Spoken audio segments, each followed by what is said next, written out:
नमस्कार विद्यार्थी मित्रांनो, मी सागर जगताप सर स्वागत करतोय पुन्हा एकदा तुमचं आपल्या YouTube प्लॅटफॉर्मवरती. विद्यार्थी मित्रांनो, शिक्षण व्यवस्था कशी पोखरली गेलेली आहे आणि याचे दुष्परिणाम भविष्यात सर्वसामान्य जनतेला कशा पद्धतीने भोगावे लागतील, याच्यावरती कटाक्ष टाकणारी, याच्यावरती भाष्य करणारी एक अत्यंत गंभीर अशी बातमी नुकतीच प्रसिद्ध असं वृत्तपत्र लोकसत्तामध्ये प्रकाशित झालेली आहे. बातमी आहे मुंबईची, की ज्यामध्ये आकडे आले त्या पद्धतीने असे अनधिकृत अशा 164 ज्या काही शाळा आहेत या अजूनही चालू आहेत आणि त्याला अभय दिलं जातंय का? आणि या अनधिकृत शाळांवरती कारवाई कधी होईल या संदर्भातली भाष्य करणारी अत्यंत महत्वपूर्ण अशी बातमी आपण पाहणार आहोत. तत्पूर्वी चॅनलला नवीन असाल तर चॅनलला जरूर सबस्क्राईब करा, व्हिडिओ शेअर करा. संपूर्ण या घटनाक्रमाशी किंवा या शिक्षक भरती प्रक्रियेशी रिलेटेड असणाऱ्या विद्यार्थी मित्रांपर्यंत आणि माहिती आवडली असेल तर जाता जाता लाईक करायला विसरू नका. विद्यार्थी मित्रांनो, तुम्ही जर टीईटीची तयारी करत असाल, 21 जूनला होणाऱ्या टीईटीची तयारी करत असाल तर अत्यंत दर्जेदार बॅच बाळासाहेब शिंदे सरांच्या मार्गदर्शनाखाली महागुरु 1.0 बॅच आणि रुजू असणाऱ्या सेवेत असणाऱ्या शिक्षकांसाठी खास गुरुवर्य 1.0 बॅचचं आयोजन केलेलं आहे. यामध्ये मार्गदर्शक खुद्द स्वतः बाळासाहेब शिंदे सर, परिपूर्ण असं मार्गदर्शन आणि त्यांच्या समवेत महाराष्ट्रातील सर्वोत्तम टीम तुम्हाला मार्गदर्शक म्हणून लाभत आहे. त्यामुळे यावर्षीचं तुमचं पात्रता धारण करण्याचं स्वप्न नक्की साकार होईल. आणखीन एक विशेष बाब म्हणजे त्यावेळेस तुम्ही ही बॅच परचेस कराल, टीईटीचं शिंदे सरांनी बनवलेलं अत्यंत दर्जेदार असं पुस्तक टीईटी महाग्रंथ अगदी मोफत मिळणार आहे. काय करायचंय? दिलेल्या कॉन्टॅक्ट नंबरला कॉल करायचा आहे किंवा बॅच विषयी संपूर्ण डिटेल जाणून घ्यायचे आहेत. डिस्क्रिप्शन बॉक्समध्ये सुद्धा संपूर्ण बॅच विषयी डिटेल आहेत. ऍप लिंक दिलेले आहे, द विनर स्टडी ऍप. हे ऍप इन्स्टॉल करा आणि लवकरात लवकर बॅच परचेस करा आणि यावर्षीचं पात्रता धारण करण्याचं स्वप्न नक्की साकार करा. चला जाऊयात या महत्वपूर्ण अशा बातमीकडे. लोकसत्ता वृत्तपत्रामध्ये प्रकाशित झालेली ही बातमी आहे आणि खूप एक भयावह परिस्थिती आपल्याला यातून दिसून येत आहे. अनधिकृत शाळांचा यंदाही अभय, म्हणजे या अगोदरही या संदर्भात बऱ्याच वेळा कारवाई करण्यासाठी प्रयत्न केले गेले होते, पाठपुरावा केला गेला होता, परंतु अजूनही त्या आपल्याला कारवाई होताना दिसत नाही आणि त्यामुळेच आपल्याला ही घटनाक्रम परत एकदा पाहायला मिळतोय. शासनाची भूमिका अस्पष्ट. जवळजवळ मुंबईमधील 164 शाळा आहेत त्या अनधिकृत म्हणून घोषित केलेल्या आहेत, पण अजूनही त्यांच्यावरती कारवाई नाही. यामध्ये काय घटनाक्रम आहे तो पण बघूयात आपण. मुंबईत तब्बल 164 अनधिकृत शाळा सुरू असून सर्वाधिक अनधिकृत शाळा देवनार मानखुर्द परिसरात आहेत. त्यात बहुतांश शाळा या जुन्याच असून दरवर्षी त्यांची अनधिकृत म्हणून नोंद होत आहे. म्हणजे ही प्रक्रिया आजची नाहीये, याच्याही अगोदर त्यांना अनधिकृत म्हणून घोषित केलेलं आहे.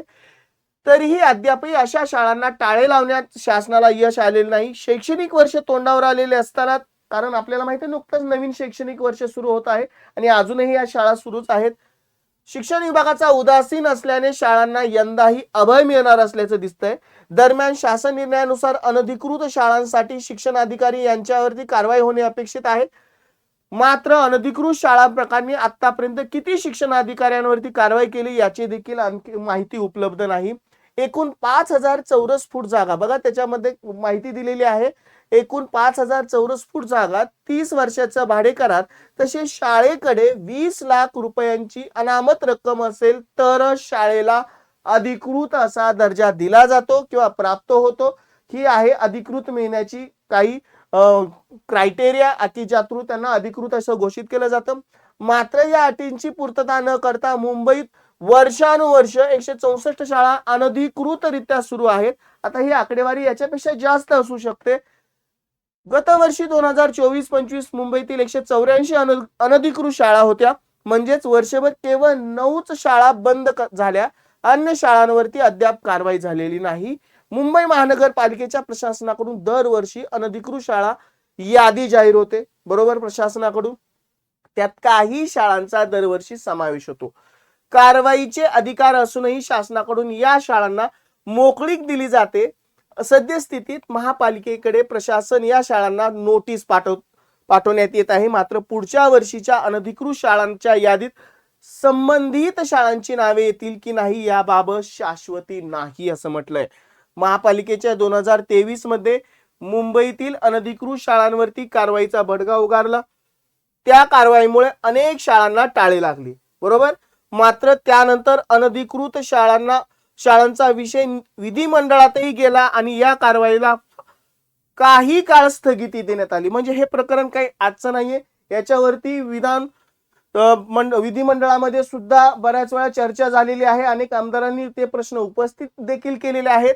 तात्पुरती स्थगिती दिली जाते, परंतु विद्यार्थ्यांच्या हितासाठी अन्य उपाय निघतो का हे पाहण्यासाठी कारवाईला स्थगिती दिल्याचं एक सांगितलं आलं. त्यानंतर कारवाई सुरू झाली. मात्र त्याचा वेग संत असल्याने अशा शाळांची संख्या शून्यावर येणे अवघड झालेले आहे. बघा, महत्वपूर्ण बाब आहे. दरम्यान 164 पैकी 48 शाळांच्या कागदपत्रांची पूर्तता करून घेण्यासाठी राज्य सरकारकडे मान्यतेसाठी ऑक्टोबर 2025 मध्ये प्रस्ताव सादर केले आहेत. मात्र अद्याप मंजुरी मिळालेली नाही असं पालिकेच्या अधिकाऱ्यांनी सांगितले. बघा किती गंभीर बाब यातून निष्पन्न होते. यामध्ये शिक्षण अधिकाऱ्याची काय जबाबदारी आहे ते पण बघूयात. राज्यातील कोणत्याही भागात नवीन अनधिकृत शाळा सुरू झाल्यास संबंधित शिक्षण अधिकारी यांनी व्यक्तिशः जबाबदार धरण्यात येईल व संबंधित शिक्षण अधिकारी यांच्या विरुद्ध शिस्तभंगाची कारवाई करण्यात येईल असा शासन निर्णय दिला गेला. कधी? डिसेंबर 2023 मध्ये. मात्र त्यानंतर या शासन निर्णयावरती अंमलबजावणी झाली की नाही याबाबत देखील चित्र स्पष्ट झालेले नाही.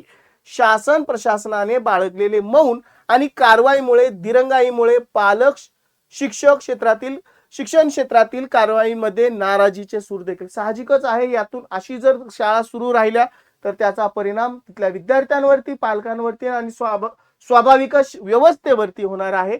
अनधिकृत शाळांमध्ये प्रश्न वर्षानुवर्ष सुटत नाहीत हे न उलगडणारे कोडे आहे. अनधिकृत शाळांबाबतची जबाबदारी निश्चित करण्यासाठी शालेय शिक्षण विभागाने यादी निर्णय जाहीर करून त्यानुसार शिक्षण अधिकाऱ्याची ती जबाबदारी निश्चित करण्यात आलेली आहे. म्हणजे याच्या आधी ही प्रक्रिया झालेली होती. अनधिकृत शाळांसाठी त्यांना जबाबदार धरण्यात यावे असे म्हटले आहे. वर्षानुवर्ष अनधिकृत चालणाऱ्या शाळांमुळे पालक व विद्यार्थ्यांची होणारी फसवणूक अत्यंत गंभीर बाब आहे. पालक व विद्यार्थ्यांची होणारी फसवणूक थांबवण्यासाठी शासन निर्णयाची कडक अंमलबजावणी, म्हणजे शासन निर्णय जो आहे त्याची फक्त काय अपेक्षित आहे? कडक अंमलबजावणी होणं अपेक्षित आहे. तरच हा जो प्रकार आहे हा थांबेल असे मत मराठी अभ्यास केंद्राचे सदस्य शेजुळे यांनी व्यक्त केला. बघा, पाठपुरावा करत आहेत. त्यातली महत्वपूर्ण म्हणजे एक संघटना म्हणजे मराठी अभ्यास केंद्र यांनी देखील या संदर्भामध्ये बऱ्याच वेळा प्रयत्न केलेले आहेत आणि त्याविषयीचं वक्तव्य सुद्धा केलेलं आहे. अनधिकृत शाळांवरती केवळ कारवाईचा बडगा उगारला जातो, मात्र प्रत्यक्षात कडक कारवाई होताना दिसत नाही. अशा शाळांवरती शिक्षण हक्काच्या कायद्यानुसार 1 लाख रुपयापर्यंत दंड आणि त्यानंतर दररोज 10,000 रुपयाचा दंड आकारण्याची तरतूद आहे. परंतु कितपत ती पाळली जाते याबाबत प्रश्नचिन्ह आहे. बघा, ही आहे आता सद्यस्थितीची असणारी परिस्थिती. अशाच जर शाळा सुरू झाल्या तर साहजिकच त्या विद्यार्थ्यांचंही नुकसान आणि पूर्ण व्यवस्था पोखरली जाणार. ह्या जर एवढ्या शासन निर्णयाचा जर अंमलबजावणी नाही झाली तर साहजिकच ही परिस्थिती आणखीन गंभीर होणार, यात मात्र शंका नाही. बघा, ही आहे व्यवस्था आणि याच्याविषयी आपण भाष्य करणं गरजेचं आहे. माहिती कशी वाटली कमेंट बॉक्स थ्रू जरूर कळवा. आवडली असेल लाईक करा. चॅनलला नवीन असाल तर चॅनलला सबस्क्राईब करायला विसरू नका. चला विद्यार्थी मित्रांनो, इथं थांबतोय. पुन्हा भेटू अशाच महत्वपूर्ण updates. Good bye and take care.